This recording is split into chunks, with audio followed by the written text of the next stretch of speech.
Pour ceux qui ne connaîtraient pas le réseau Bocage Haie, je vous propose un petit résumé en deux diapos. Donc, l'objectif du réseau Bocage Haie, qui est un réseau qui réunit aujourd'hui 700 destinataires de notre newsletter, c'est de permettre à tous les acteurs de Bourgogne-Franche-Comté qui travaillent sur le bocage et ou la haie de pouvoir mieux connaître ce que font les voisins ou les gens qui sont un petit peu plus loin dans la région.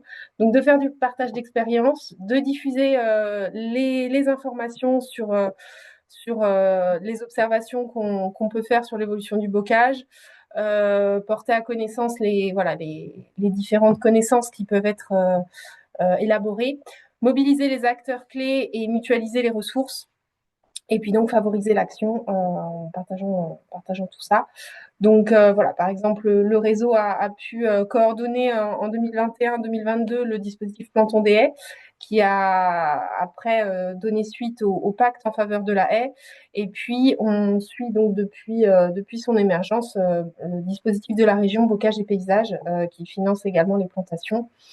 On a au sein du réseau un groupe qu'on appelle les correspondants bocage haie qui se recoupent en partie avec les structures d'appui du pacte en faveur de la haie et qui permettent d'accompagner les uns comme les autres les plantations des porteurs de projets de la région et de valider les projets afin d'assurer leur qualité technique. Voilà, donc vous retrouverez sur notre site toute une série de ressources et d'outils pour aller plus loin, que ce soit des documents plutôt de communication comme des vidéos qui expliquent un petit peu les motivations de planteurs, et puis des ressources plus techniques sur la façon de prendre en compte les haies dans les différentes politiques, les services rendus par la haie, les financements existants, voilà, des éléments de réglementation. Il y a plein de choses. N'hésitez pas à les visiter et télécharger ce dont vous avez besoin. Un petit point sur le programme de l'année. Je voulais vous informer qu'on fait une formation aux collectivités les 9 et 10 mars en collaboration avec le CNFPT. Et que du coup, il reste des places. Donc, si vous êtes agent de collectivité et que vous souhaitez vous inscrire, voilà, il faut aller sur le site du CNFPT, vous inscrire avant le 11 février. On est à votre disposition si jamais vous ne trouvez pas. On proposera également une journée d'échange, alors en mars ou en avril, parce que là, ça commence à glisser un petit peu sur la vitiforesterie. Et puis une journée régionale autour des actualités de la recherche. Une faute sur ma diapo, et sur les services agronomiques et la biodiversité. Voilà, à la demande de la DRAF de la région et de l'ADEME et de l'ADREA. Voilà un petit peu pour moi ce que j'avais à vous dire. Je vais laisser la parole donc aux étudiantes de l'Institut Agro qui ont réalisé cette étude pendant 6 mois, accompagnées par Manon Namèche de Réseau Haie, voilà, qui les a encadrées. Je vous demanderai, comme on est quand même assez nombreux, de bien couper vos micros et puis si vous avez des questions, de les poser soit dans le chat, soit si vous préférez la poser à l'oral, de lever la main. Mais on ne pourra pas faire en libre, vu le nombre qu'on est, ce sera le bazar. Voilà. Et ben, je laisse la parole du coup aux étudiantes qui vont partager leur écran.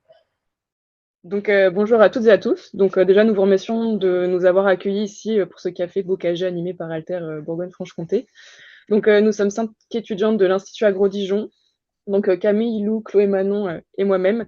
Et nous sommes ici pour vous présenter l'aboutissement de notre projet de master portant sur une étude sociale sur la perception des haies et plus largement des éléments agroforestiers par les étudiants et les étudiantes des lycées agricoles de Bourgogne-Franche-Comté.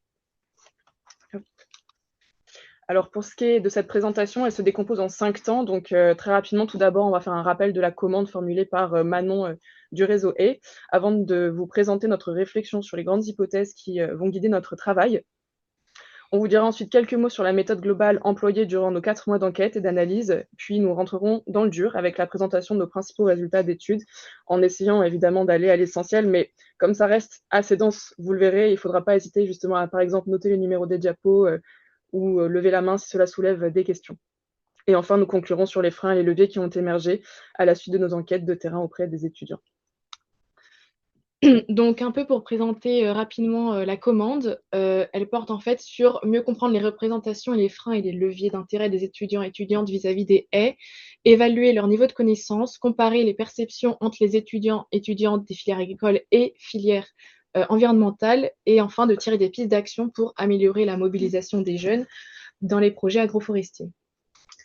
Donc les grandes problématiques auxquelles on tente de répondre avec cette étude, c'est d'identifier quels sont les facteurs qui influencent les perceptions des étudiants en lycée agricole concernant les haies et les autres éléments agroforestiers et quelle est la place de la formation dans ces facteurs d'influence.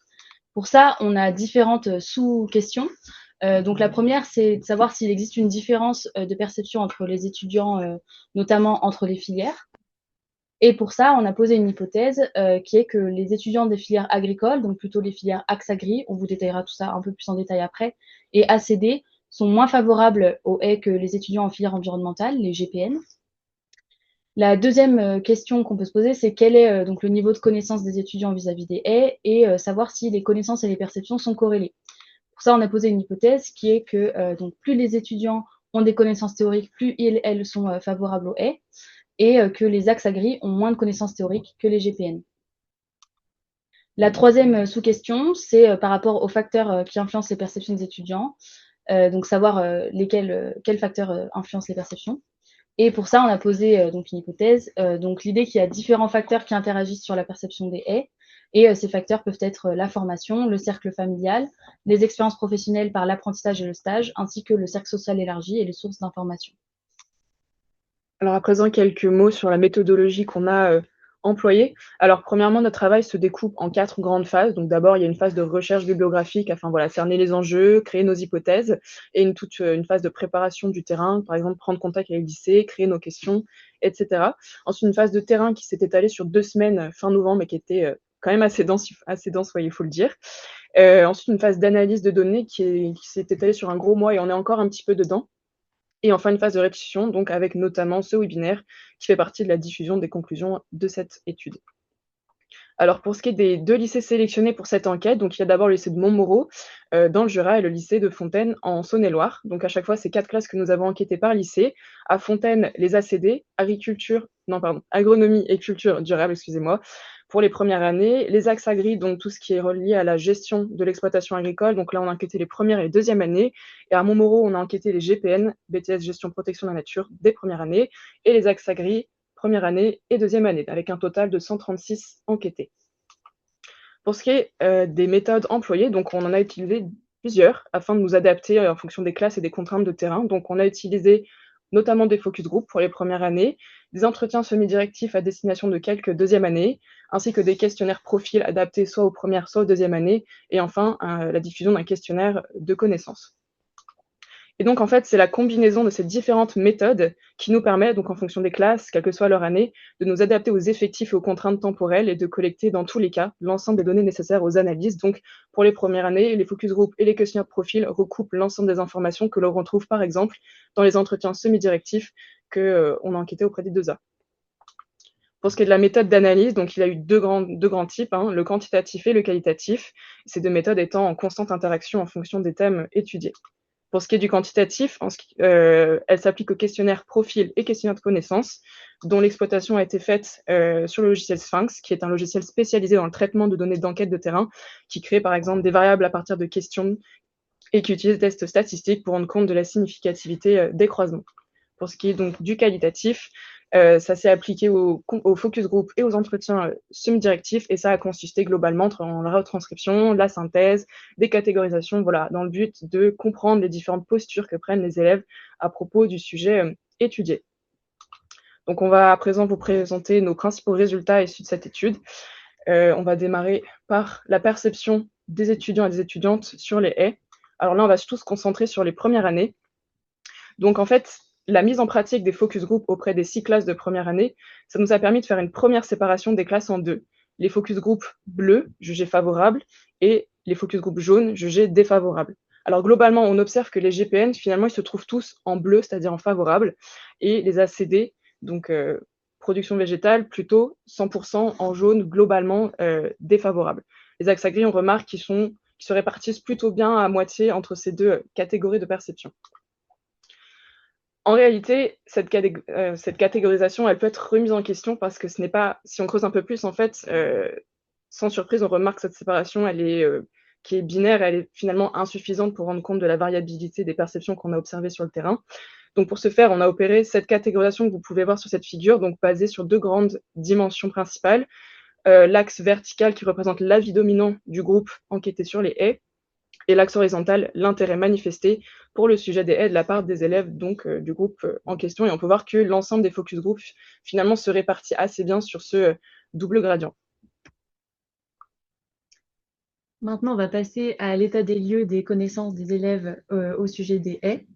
Donc, si on commence, en fait, on a fait passer, donc, comme on l'a dit précédemment, une évaluation de connaissances à la fois au 1A et au 2A. C'était une évaluation qui était très théorique et volontairement assez difficile, puisque basée sur l'état de l'art. Donc, l'idée, c'était d'essayer d'aller voir jusqu'où peuvent aller justement les étudiants et les étudiantes qui répondaient à ce questionnaire. Pour vous décrire un peu cette évaluation de connaissances, on l'a séparée en 4 thématiques principales. D'abord, quelques éléments de généralité, puis des aspects plus historiques, des aspects agronomiques, et enfin, des aspects plus administratifs. Ce qu'on voit sur la figure, c'est que l'ensemble des personnes qui ont passé le test, donc à la fois les 1A et les 2A, la moyenne générale, c'était de 9,6 sur 20, et on remarque aussi que la moitié de l'ensemble des étudiants et des étudiantes ont des notes allant de 5 à 10, 48%. Ensuite, si on passe du coup au sein de l'évaluation de connaissances, on a demandé une partie sur les avantages et les inconvénients liés aux haies. Ces avantages et ces inconvénients, on les a regroupés selon 5 thématiques principales, donc des thématiques environnementales, bien-être animal, économique, technique et sociale.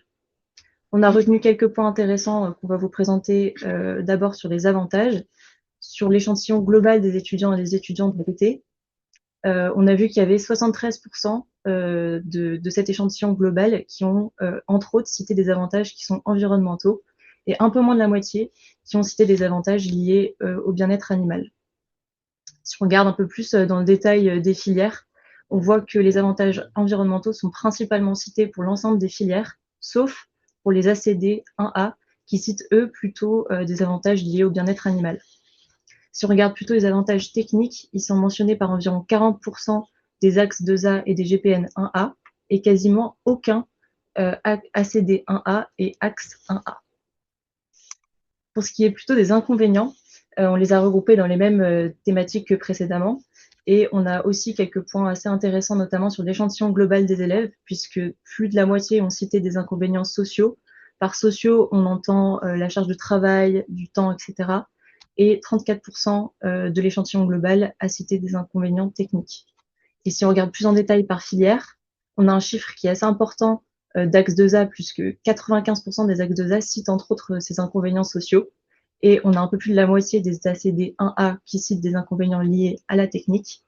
Et un autre dernier chiffre intéressant, c'est que près de 30% des GPN n'ont cité aucun inconvénient tout court lié aux haies.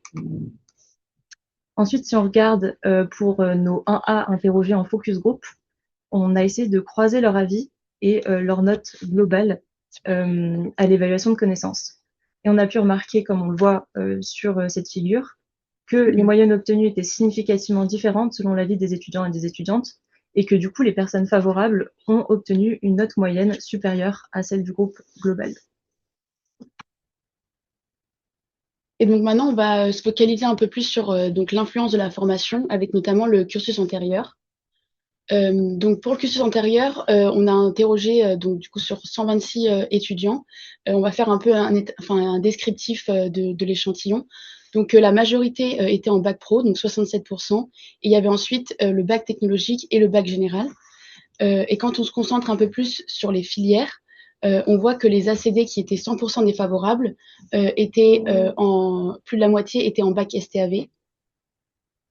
Ensuite, pour ce qui est des GPN, eux, ils étaient 100% favorables et ils étaient 40% en bac général et en GMNF. Et pour ce qui est des axes, on avait donc ils étaient à 50% favorables et eux, ils étaient majoritairement des bacs CGEA, voilà, comme pour les axes 2. Et donc, quand on regarde un peu plus sur du coup l'influence de l'information sur le niveau de connaissance, donc là, on regarde que le cursus antérieur. Donc, on a réparti en bac général, bac technologique et bac professionnel. On remarque que le bac général a obtenu une note significativement supérieure aux deux autres types de bac. Et on retrouve ça aussi donc pour les GPN, puisqu'il y avait une majorité de GPN qui avait un bac général. Donc, ça nous laisse à penser que ils n'ont pas le même socle commun de connaissances théoriques sur la thématique des haies. Et donc, quand ils arrivent dans l'information, il est important d'avoir connaissance de ça. Et donc, il y a aussi une note à nuancer, puisqu'en fait, ça peut être aussi que les bacs généraux ont un rapport plus théorique à la formation. Et donc, quand on regarde de manière plus qualitative, donc avec les focus group, on voit qu'il y a une différence entre enseignement théorique-pratique qui influence leur perception. Donc, par exemple, les GPN qui étaient 100% favorables, comme on l'a dit, étaient soit de bac général, soit GMNF. Et en bac général, ils n'avaient pas ou peu, voire pas d'expérience pratique. Et les GMNF avaient une expérience pratique et théorique, mais pas liée au monde agricole. Et donc, on le voit à travers les différentes citations donc, des bacs généraux et des GMNF. Et quand on regarde, et donc par exemple, une citation, c'est qu'il y a un élève en GMNF qui avait fait des ateliers de plantation et il commençait à évoquer des aspects plus négatifs par rapport à la plantation, mais c'est long par exemple. Et donc quand on regarde les ACD et les axes agri, donc qui viennent de bac CGEA ou STAV, eux, ils ont plus d'expérience pratique. Et ce qui est aussi important, c'est que ils ont cette expérience pratique au travers de la phase de l'apprentissage et de leur cercle familial, puisqu'ils sont majoritairement dans une exploitation familiale. Et donc, ça va nuancer leurs propos. Donc, on voit bien que la pratique va confronter les étudiants aux difficultés réelles de plantation, va les rendre plus critiques et plus nuancés que seule la théorie le permet. Donc à présent, on va voir plutôt l'influence du cercle familial. Un peu en descriptif, à partir de 126 étudiants, on a obtenu que, à partir des questionnaires, que 67%, donc 84 étudiants, sont issus du monde agricole. Dans ces étudiants, du coup, la majorité des fermes familiales, c'est du polyculture élevage, après de l'agriculture et de l'élevage. En majorité, ces fermes familiales, elles n'ont pas de labellisation, donc à 61%. Et à 51%, il y a quand même 51% des fermes familiales qui possèdent des haies et 43% qui ne possèdent aucun élément agroforestier. Donc, en plus descriptif par rapport aux haies, en faisant le lien entre atelier principal et éléments agroforestiers, on voit que les fermes familiales qui sont en grande culture, il n'y a que 20% d'entre elles qui possèdent des haies, contrairement aux fermes familiales en polyculture élevage qui ont 61% d'entre elles ont des haies et 60% pour les fermes familiales en élevage. Maintenant, pour ce qu'il en est des différenciations entre les filières, là, les ACD, donc, ils sont 19 et 79% d'entre eux sont issus du milieu agricole. Donc après, comme profil un peu, on a une majorité en grande culture, la majorité ne possède aucune labellisation et la majorité ne possède aussi aucun élément agroforestier. Et il faut noter aussi que pour les ACD, on a estimé, ils sont tous défavorables face aux haies. Pour les axes première année, donc eux, ils sont 66 et ils sont 73% à être issus du milieu agricole. Un peu pour type de profil, eux, la majorité, ils sont en polyculture élevage, ne possèdent aucune labellisation et par contre, la majorité possède des haies sur les fermes familiales. Pour les axes deuxième année, eux, c'est à peu près pareil que les axes 1. Ils sont 69% qui sont issus du milieu agricole et la majorité, ils sont en polyculture élevage, ne possèdent aucune labellisation et par contre, eux, 64% ne possèdent pas d'éléments agroforestiers. Et pour les GPN, quant à eux, ils sont que 20% à être issus du milieu agricole, donc sur 15, ça fait que 3, donc ils sont pas assez pour qu'on puisse faire des profils type de GPN. et sachant que eux, les GPN, ils sont 100% favorables. Et par contre, ce qu'on peut comparer par rapport aux autres filières, c'est que on a perçu dans les focus group que du coup, aussi, ça peut être aussi lié avec expérience dans l'exploitation familiale ou non, mais qu'ils ont très peu mis en pratique leurs connaissances et du coup, ils ont très peu mentionné les contraintes que peuvent engendrer la présence d'éléments agroforestiers. Donc maintenant, pour ce qui en est de l'influence du cercle familial sur la perception des étudiants et étudiantes, là, sur cette figure, on voit en abscisse oui ou non issus du milieu agricole, et on voit qu'il y a une différence significative qui révèle que les étudiants et étudiantes issus du monde agricole sont plutôt à 80% défavorables aux éléments agroforestiers. Et sur cette figure-là, du coup, c'est en abscisse si oui ou non la ferme familiale possède des haies sur l'exploitation. Et là, on voit aussi une différence significative qui révèle que les étudiants, donc là, en fait, c'est des 1A, mais les étudiants, ils sont plus favorables à 86% aux éléments agroforestiers lorsque des haies sont présentes sur l'exploitation familiale. Ok, maintenant on va passer à l'influence des expériences professionnelles, donc plutôt tout ce qui est apprentissage et stage. Donc tout d'abord, on a 93% des étudiants au total qui sont en apprentissage sur donc l'échantillon de 126 étudiants.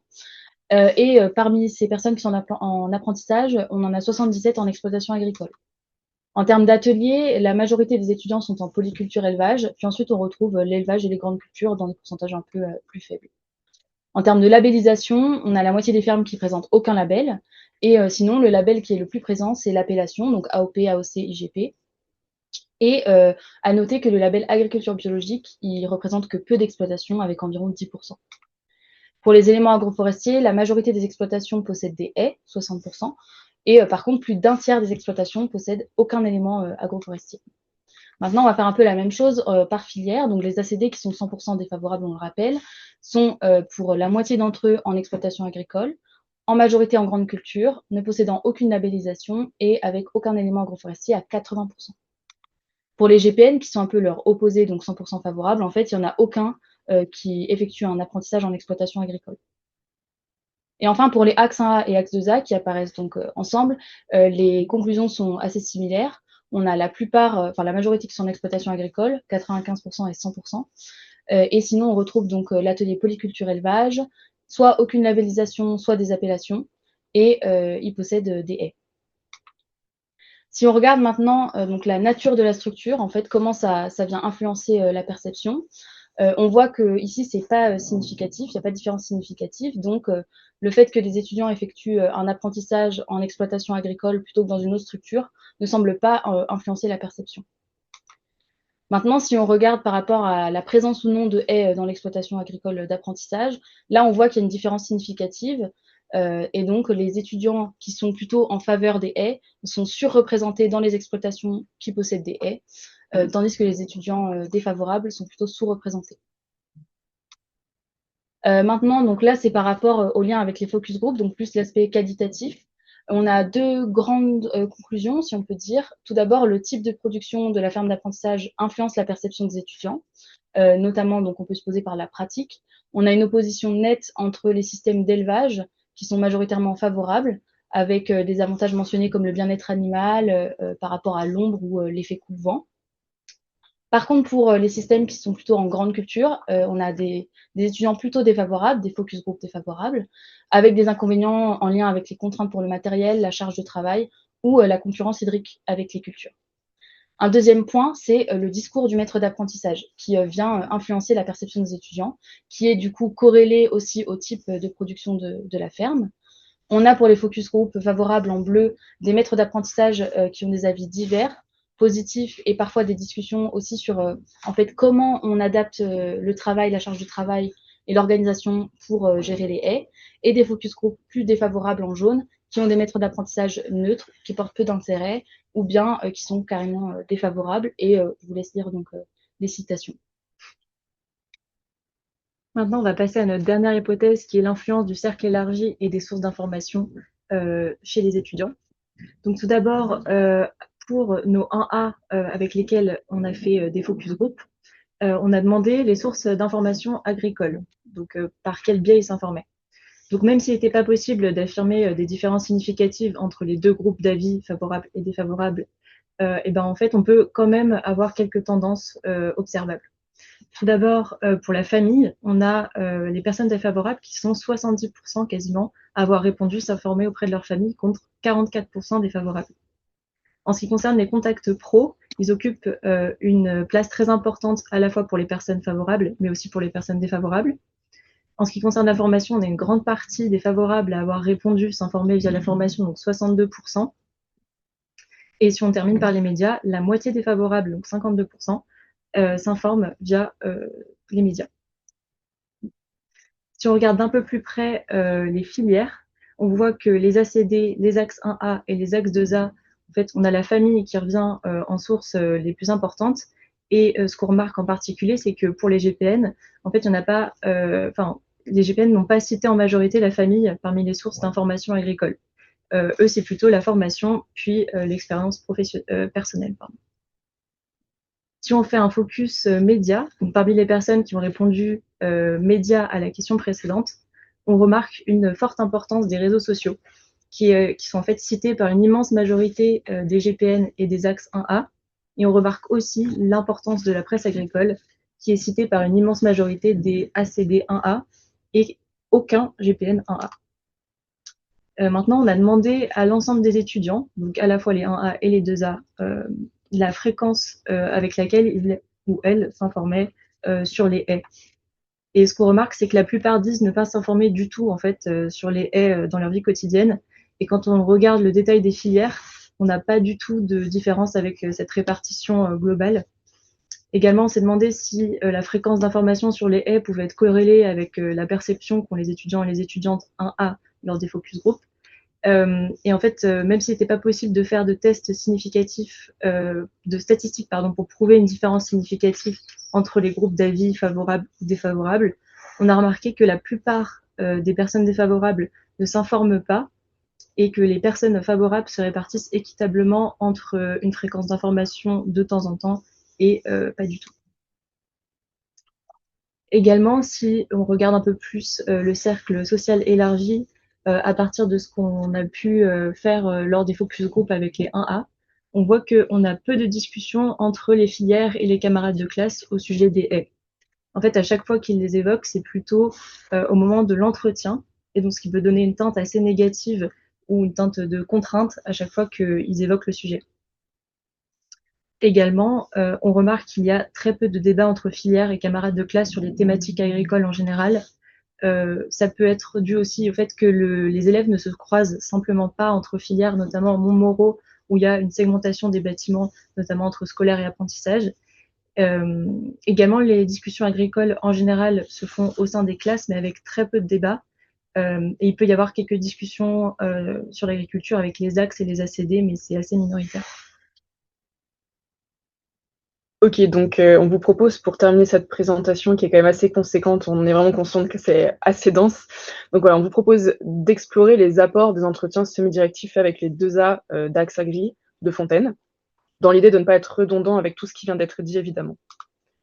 Donc tout d'abord, sur les 10 entretiens semi-directifs conduits à analyser, la perception globale que se font les étudiants et les étudiantes à propos des haies est plutôt positive, favorable. Mais pour autant, il y a systématiquement un mais.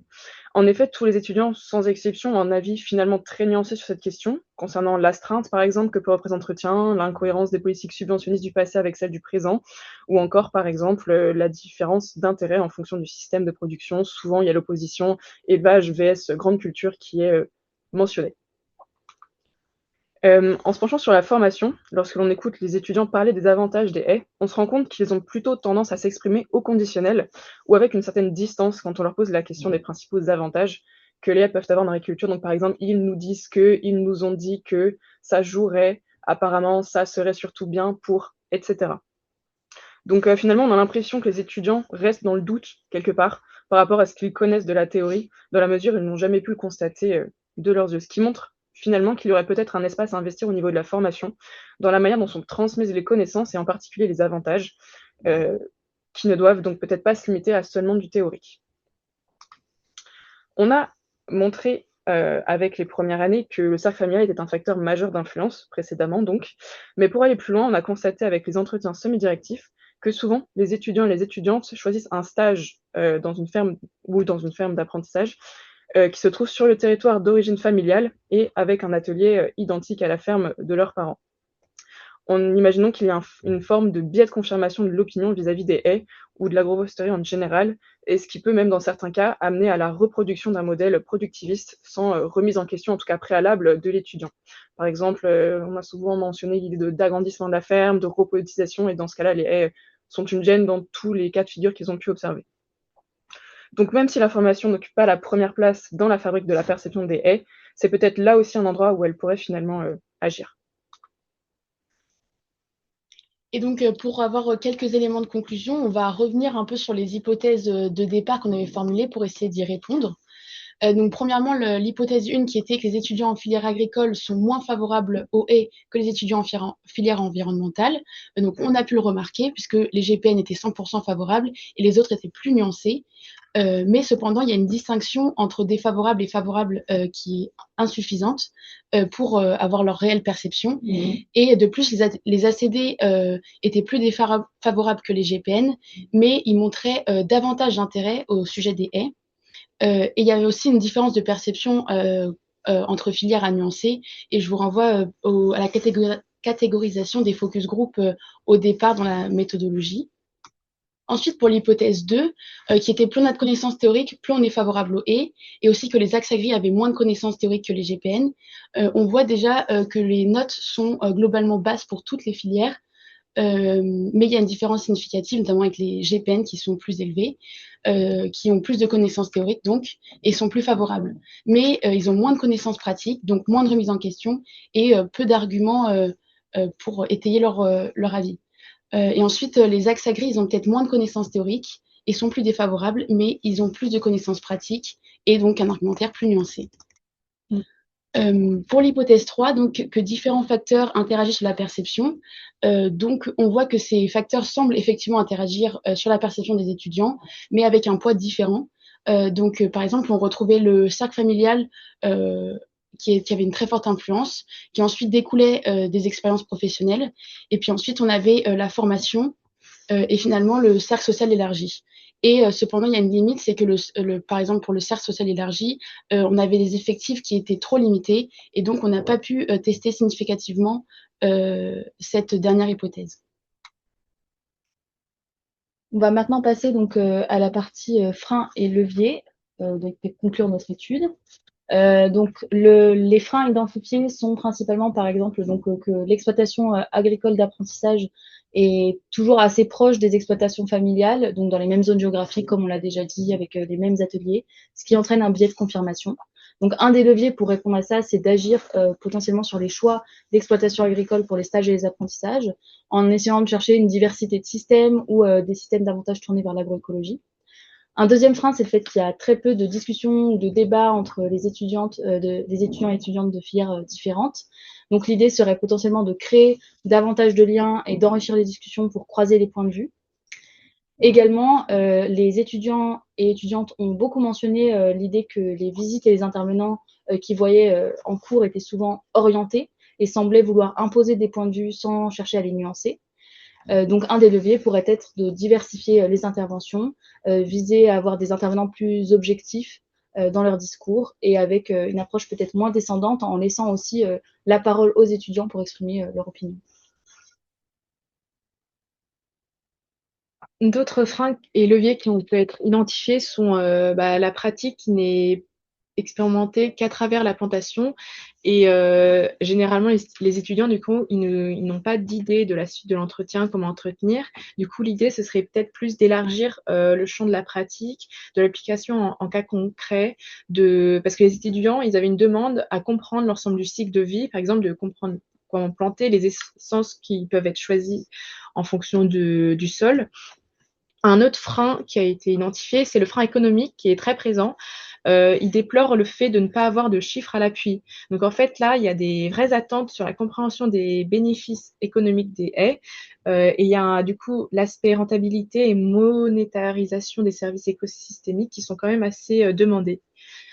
Et il y a enfin le fait qu'il y ait eu le revirement historique arrachage-implantation.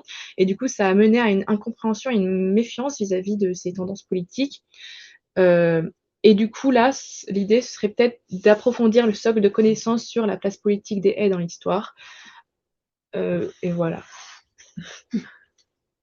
Donc, merci à toutes et à tous pour votre attention. Et peut-être avant de laisser place aux questions, on aimerait vous partager une dernière impression qui est partagée du coup par toutes. C'est notamment sur des focus group quand on se déplaçait pour rencontrer les premières années sur le terrain. Donc, au-delà du fait que ces interventions étaient bénéfiques pour nous pour collecter les données, on a senti finalement une forme de soulagement de la part des étudiants qui ont eu l'impression, enfin, qu'on sentit qu'ils étaient écoutés et pas jugés. Et là, il y a peut-être quelque chose à faire, notamment au niveau de la formation. Enfin, nous, ça nous a vraiment interpellés et il y a sûrement plein de choses à faire à ce niveau-là. Merci pour votre attention.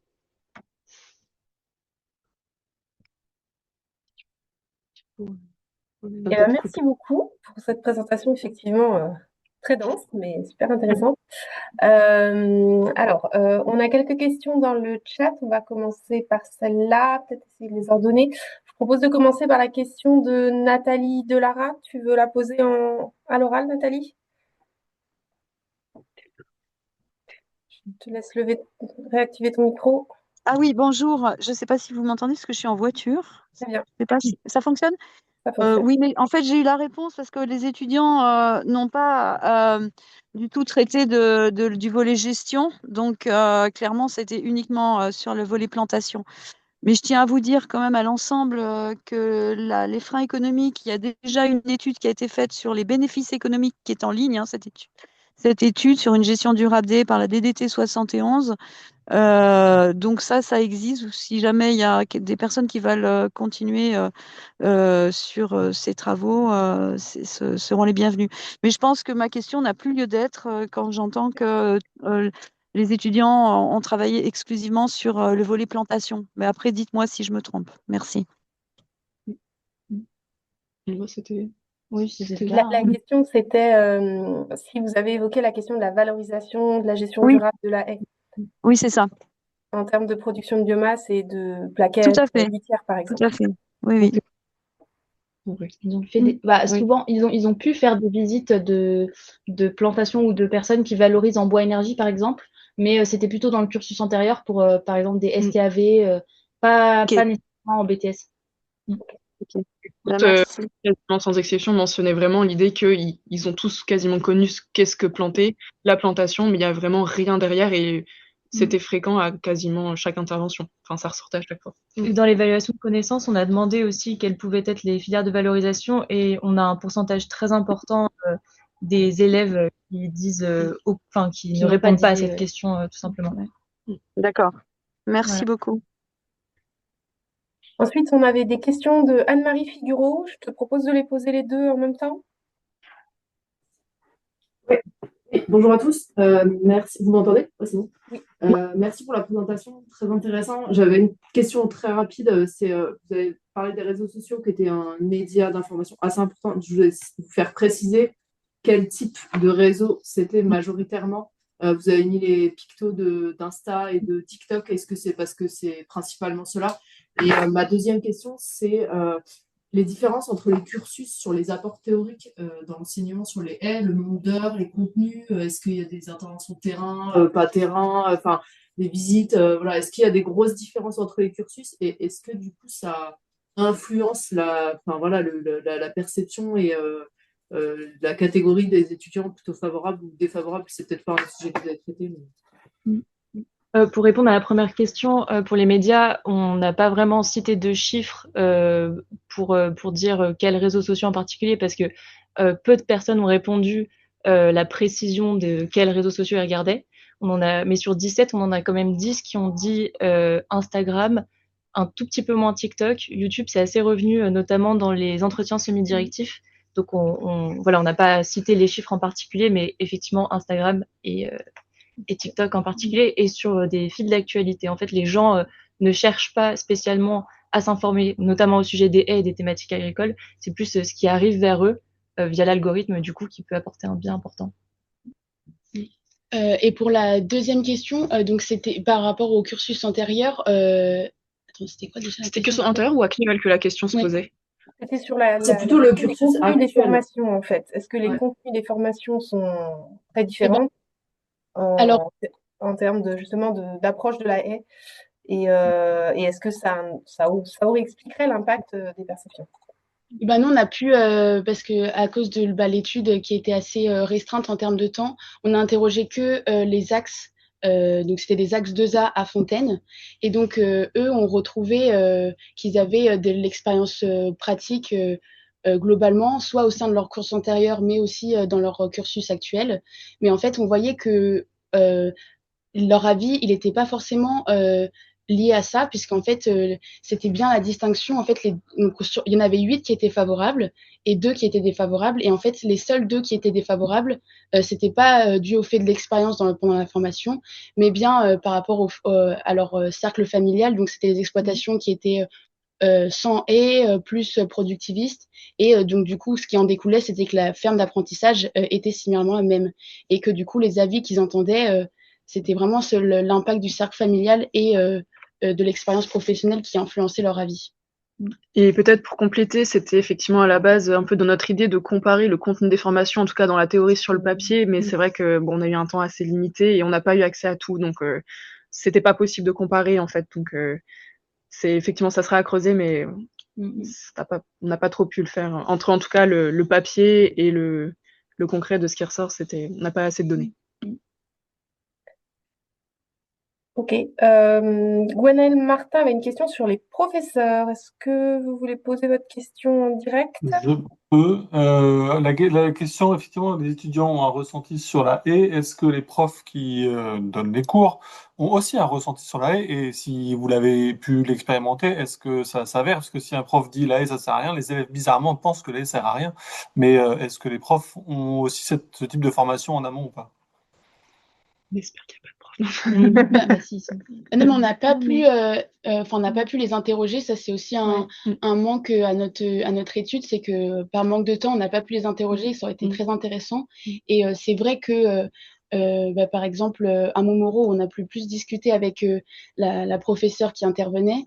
On voyait qu'elle avait une forte appétence par rapport au monde agricole et donc du coup ça a influencé aussi les cours qu'elle va mettre en avant.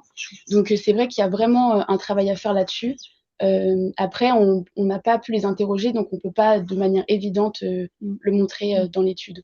Par contre, peut-être un point, c'est qu'on a eu la sensation qu'il y avait un effet lycée, en fait, selon les territoires, ça peut aussi jouer selon le territoire où se trouve le lycée, et donc la présence ou non de haies, la place des haies en termes d'historique dans la région, quoi, peut aussi jouer sur ça, ouais. Et on avait une dernière question dans le chat de Claire-Hélène Delouvet. Oui, moi je me suis demandé, parce que vous n'avez pas interrogé des étudiants de BTS AP, aménagement paysager, qui sont aussi situés dans des lycées agricoles. Et en fait, eux, ils ont aussi une pratique de plantation de haies, même si c'est lié à ce qu'on appelle l'aménagement paysager, mais malgré tout, ils étudient les haies champêtres et peut-être que ça aurait été intéressant aussi parce que finalement ils ont aussi des pratiques. Voilà ce que je voulais dire. Bah, oui, ça aurait été super intéressant parce que du coup, c'est un mélange des étudiants qui ont. Enfin, ouais, ça fait un mélange de plusieurs de nos groupes. Mais enfin, nous, on a eu une limite aussi, enfin, des filières qui avaient déjà été sélectionnées, quoi, des lycées déjà sélectionnés. Mais ça aurait pu être très intéressant. Ça aurait été d'autant plus intéressant que ces filières-là étaient mentionnées, notamment à travers les focus group, par les filières qu'on a enquêtées. Peu importe, ça parlait en tout cas de l'opinion des BTS paysagers. C'est vrai que c'est dommage parce qu'on n'a pas pu du coup avoir le retour de l'autre côté. Et, mais c'est sûr que ça a tout son intérêt effectivement dans ce genre d'études. Oui, parce que beaucoup d'entre eux ont suivi des bacs STAV, mais pas dans l'option agricole. Mais du coup, voilà, ça complète pas mal, je trouve. Enfin, je dis ça parce que j'ai été enseignante dans l'option aménagement. Et que, voilà, donc, Je vais donner la parole à Didier Laurency, qui avait également une question sur les formations, pour rester dans le sujet. Oui, bonjour. Alors, j'ai pris un peu en cours le déroulé. Donc là, on est dans une situation où c'est des élèves qui sont interrogés comme ça à brûle-pourpoint sur cette version de leur perception, on va dire, de la haie, c'est ça? C'est ça. Mhm. Il n'y a pas eu forcément quelque chose d'évoqué dans leur cursus d'enseignement. Il n'y a rien eu ils n'ont pas eu accès à une information sur l'arbre, la haie, tout ça. J'avais déjà parlé de ça à Fontaine, au lycée de Fontaine, c'était l'an dernier, il me semble, une réunion sur les ruches et voilà. Il y a quand même, je sais pas si c'était juste comme ça, une perception des élèves sans autre information ou formation. Oui, bah on a essayé de comprendre leur perception via de l'animation en débat mouvant, en posant des questions sur est-ce qu'il y a assez de haies, par exemple, dans le paysage actuel, enfin, en guidant pour comprendre leur perception sans demander directement est-ce que tu es favorable aux haies ou pas. Mais par contre, j'imagine que vous pensiez, est-ce qu'on avait fait un apport théorique sur les haies avant? Enfin, je suis pas sûre d'avoir compris, mais si c'était ça la Oui, question, on venait vraiment dans le but d'études de compréhension. Donc vraiment à un instant T quand on vient comme ça, Dans une quelle est la approche d'écoute. perception, un mais état des perceptions en fait. je comprends, mais justement, vu les réactions, oui, enfin, Mm. vu pour moi l'importance que revêt l'arbre et la haie sur notre territoire, Mm. au niveau de biodiversité, enfin, à plein d'égards, je, ça met en évidence quand même il y a un souci, je l'avais déjà évoqué à Fontaine, je pense qu'il y a un souci quand même dans le cursus aujourd'hui d'éducation, où il n'y a pas une approche sur ces sujets-là qui sont des sujets majeurs pour demain. Hein, quand on nous parle de réchauffement, de comment on peut éventuellement créer des îlots, comment on peut travailler sur une autre façon peut-être de fonctionner. Nous, sur la filière bois plaquette qu'on a mis en place là, sur le Loiret, c'est pas simple non plus. Hein. On a bien cette différence d'approche entre l'éleveur et celui qui fait les grandes cultures. Mais si on n'arrive pas à entrer ça dans un cursus, on va dire, d'enseignement, où on va changer quelque part ce que reçoit, on va dire, que reçoivent les jeunes sur les exploitations, parce qu'ils reçoivent ce qui se passe aujourd'hui. Donc, on est Mhm. plutôt dans une déclinaison qui traduit exactement ce que vous avez enquêté. Donc, à un moment donné, il va falloir quand même qu'on saute le pas de cet état de fait. Hein. Ah, mais c'est sûr, mais c'est aussi enfin, nous, on n'était pas dans cet objectif-là, puisqu'ils ont déjà eu, donc, par exemple, les ACD qui étaient défavorables, ils avaient déjà eu des interventions par rapport, par exemple, à DDT. Mm. Et en fait, ils se sentaient un peu frustrés parce que, bah, eux, ils sont entièrement défavorables, mais donc, du coup, la formation, elle essaye de leur donner cette vision plus agroécologique. Mais en fait, comme ils sont pas Ça aide pas. entendus et ils peuvent pas remettre en question et s'exprimer, et donc, ils sont un peu frustrés et ont peur des fois. Et peut-être que c'est en les laissant parler et en apportant des éléments euh, euh, au sein de la discussion, ça leur Mm. permettrait de peut-être plus l'intégrer Mm. euh, et de le mettre en pratique. Et, Vas-y, je t'en et ils prie. nous ont dit aussi que eux, ils aimeraient aussi voir, ok, les avantages, mais aussi que les intervenants bah, restent honnêtes sur aussi peut avoir ces contraintes-là vis-à-vis des implantations, parce que Mm. du coup, bah, ils ont l'impression que, ils partagent pas le même avis et il y a un problème peut-être de Mm. communication entre Mm. les profs et les étudiants où il n'y a pas envie d'écouter. Et pour citer Ouais. justement, c'était, il me semble, le résultat d'un entretien subdirectif où la personne disait, quand quelqu'un vient et qu'il a une opinion très tranchée et que j'aurais pas le choix que de dire oui à ce qu'il dit, c'est que je suis un produit et je n'adhère pas du tout. Et ça a l'air d'être assez fréquent. Donc il y a vraiment cette idée de comment est transmise l'information, c'est vraiment un enjeu. Dans quelle posture c'est pour une grosse partie des futurs agriculteurs, agricultrices. Et enfin, ils ont compris déjà beaucoup de choses et je sais pas comment exprimer, mais ils ont déjà cerné beaucoup de choses et il faut Mm. leur apporter la nuance. Ils sont là, ils sont dans la posture où ils ont besoin de nuances et ils ont besoin de preuves et il existe des preuves, donc il faut leur montrer le concret, quoi. Je vous propose de C'est prendre bien de les une faire rencontrer des dernière. agriculteurs justement qui pratiquent, parce Exactement. que ce serait aussi une façon Ah oui, oui. pertinente, on va dire, de leur montrer, de leur expliquer ce que c'est que l'agriculture avec qui insère, enfin Oui. qui travaille avec la haie. Parce que je pense Il y en a que les demandeurs de ça, notamment enfin, dans les Pardon. focus group, dans les entretiens, des aspects concrets et aussi plus liés à leur territoire.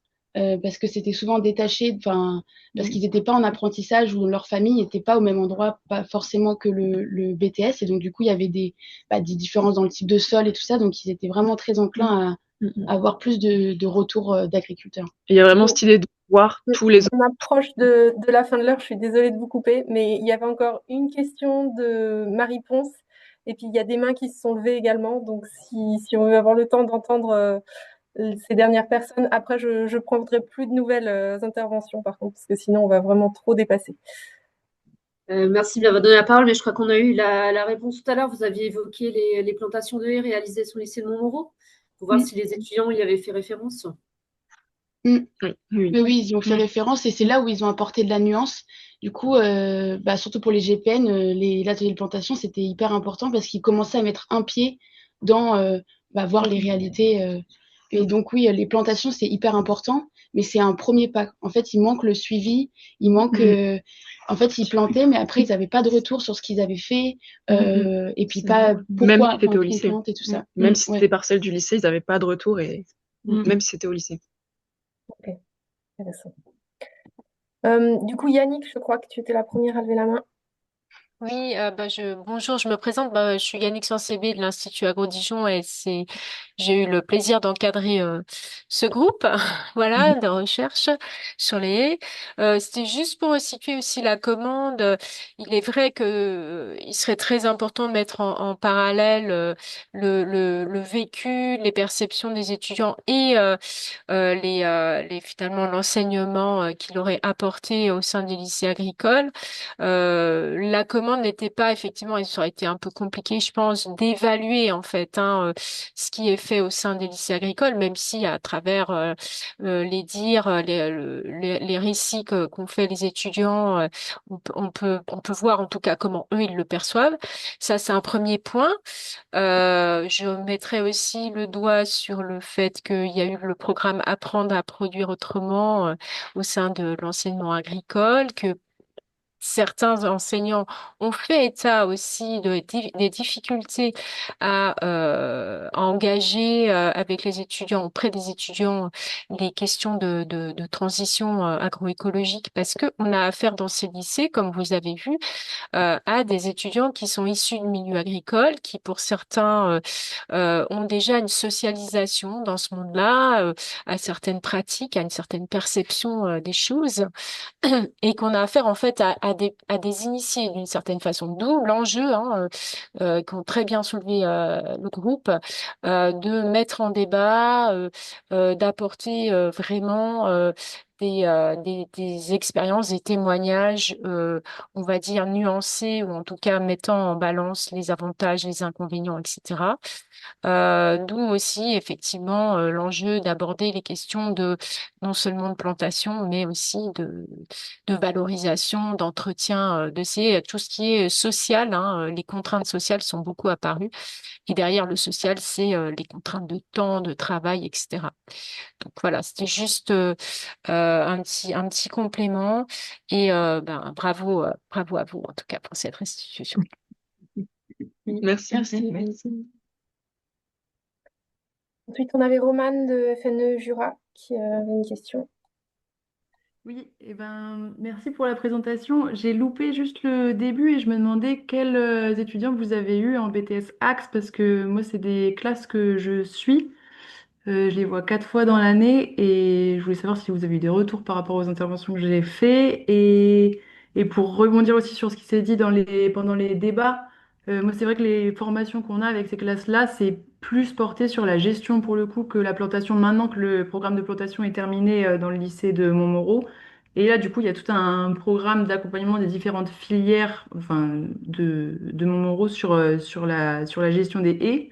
On essaye d'intégrer un peu tout le monde, mais je vous rejoins carrément sur ce que vous avez dit, sur l'importance de croiser les différentes formations, parce que j'ai vraiment en tête l'exemple d'une fois où j'étais avec les axes au pied d'une haie au lycée agricole de Montmoreau, et en même temps, il y avait les BTS GPN qui devaient faire un relevé orthoptère avec leur filet en train d'essayer d'attraper les criquets et les sauterelles. Et là, on a eu du coup la rencontre de ces étudiants. Et c'était vraiment la rencontre de deux mondes. Et du coup, on en a profité pour échanger en disant chacun ce qu'on était en train de faire au pied de cette haie-là. Et c'était hyper intéressant. Et moi, j'aimerais vraiment qu'on arrive à développer ce genre d'échange qui là s'est fait spontanément, mais qui mérite à être creusé. Je laisse. Ben, du coup, on vous rejoint totalement sur l'idée que les filières se croisent pas. Comme nous avait dit Marion, la professeure avec qui on était en contact, les bâtiments sont séparés et même les enseignants, même si c'est quelque part le programme se ressemble des fois entre les filières, c'est pas les mêmes enseignants qui s'en chargent. Donc là aussi, on pourrait questionner ça. Et pour répondre à la première question, donc nous, à Montmoreau, on a rencontré physiquement que les premières années. Et c'était au début de l'année, c'était en novembre. Donc, effectivement, si vous intervenez une fois, peut-être à ce moment-là ou plus tard dans l'année, du coup, on n'a pas pu vraiment parler de votre approche. Et pour les 2A, on les a enquêtés qu'en questionnaire à distance. Donc, c'est vrai que là, c'était pas du tout. Il n'y avait pas de questions relatives à ça. Mais On les a pas rencontrés. comme c'est des premières années, on n'a pas pu du tout creuser la formation actuelle finalement avec les premières années parce que la réponse était systématiquement la même. On n'a pas encore abordé les haies dans notre cursus. On n'a pas. Mais vraiment, on voit que la différence, enfin, qu'on a rappelé au début, c'est le socle commun est différent. Il y en a qui ont pu aborder des questions de gestion et d'entretien des haies, enfin, bac STAV ou CGEA, ou peut-être ou GMNF, mais ça va, enfin, mais en fait, il faut, enfin, c'est ça, il faut savoir, enfin, être conscient de cette différence de socle de connaissances et pouvoir adapter le discours à ces différentes filières. Merci. Et Lionel, pour finir, tu auras la dernière question. Oui, très rapidement, parce qu'il y a beaucoup de choses qui ont été dites précédemment. Parce que, non, c'était juste, je voulais juste un petit peu commenter ce qui avait été dit sur les formations de l'enseignement agricole qui seraient pas assez axées sur la haie. Je suis pas persuadé que le problème vienne de là, dans la mesure où les deux exploitations support sont des exploitations plutôt, enfin les exploitations, les lycées support là, du questionnaire ont des exploitations qui ont beaucoup planté. Donc, je veux dire, les étudiants agris sont tous les jours enfin, sur le terrain dans des exploitations de lycée qui sont sensibilisés au rôle de la haie, au rôle des arbres, etc. et qui ont planté. Donc, on peut pas dire qu'en fait, je pense pas que l'enseignement passe tout à fait à côté de ça, quoi. Et je trouve que l'étude, elle est assez intéressante, elle est même très intéressante parce qu'elle montre justement qu'il y a quand même plein d'autres choses qui influencent sur les représentations. Et puis même sur le fait, par exemple, que les intervenants favorables, entre guillemets, à la haie sont péremptoires et donc mal perçus par les élèves, je trouve que ça aussi, ça se commande parce que, on va dire de l'autre côté de l'échiquier, les intervenants qui font la promotion de l'hypermécanisation, de l'utilisation des intrants, ils sont aussi tout aussi péremptoires, mais eux, ils sont beaucoup plus adoptés en fait. Donc il y a vraiment des questions aussi de blocage un peu socio-techniques qui sont très complexes et je pense qu'on n'en fera pas le tour de sitôt, quoi. Mais oui, c'est pour ça qu'on disait que, en fait, ces blocages, ils peuvent être, enfin, on sait qu'ils vont être beaucoup plus favorables, peut-être à l'inverse, quand ils vont être défavorables aux haies. Mais c'est pour ça qu'il faut, pour débloquer un peu tout ça, avoir des débats, des discussions avec les intervenants, et moins, enfin, ça, avec l'avis nuancé, on peut peut-être déverrouiller déjà, enfin, dans un premier temps, essayer de percevoir et d'intégrer, c'est une différente Et vision. l'infantilisation aussi. Oui. Quelque part, en leur laissant la parole, ils se sentent. Enfin, nous, on a perçu ça comme un sentiment d'être infantilisés quand ils n'ont pas le droit de s'exprimer. Et en se sentant moins infantilisés, ils seront plus en confiance pour parler et peut-être plus en confiance pour comprendre des opinions qui ne sont pas les leurs, enfin, des perceptions qui ne sont pas les leurs à l'état initial, quoi. En fait, sur un sujet avec beaucoup d'enjeux aujourd'hui, peut-être qu'il y a des changements pédagogiques assez majeurs à faire sur beaucoup d'aspects de la formation. Donc, pour les haies, puisqu'a priori, effectivement, il y a des blocages plus que dans d'autres sujets qui sont plus admis, quoi. Exactement, plus admis. Parce que c'est le seul point qu'on peut changer, en fait. Oui. Mais on ne peut pas changer chaque changer. familial, etc. Oui, bah voilà. On peut essayer de trouver un levier, pourquoi pas la formation, mais c'est pas le tout, effectivement. Eh bien, merci beaucoup à tous d'avoir suivi le webinaire jusqu'au bout. On a un petit peu dépassé. N'hésitez pas, si vous avez des questions qui n'ont pas pu être posées, parce on était un peu pris par le temps, à nous les envoyer par mail, on les transmettra. Moi, j'avais notamment une petite curiosité justement sur les suites que vous préconiseriez, mais on en discutera hors webinaire. Et puis, du coup, bah, on continue à vous tenir au courant par la newsletter des prochains cafés bocage haies. Il y en aura d'autres pendant l'année. Merci à tous. Merci. Bonne Merci. journée. Au revoir. Au revoir. Au revoir.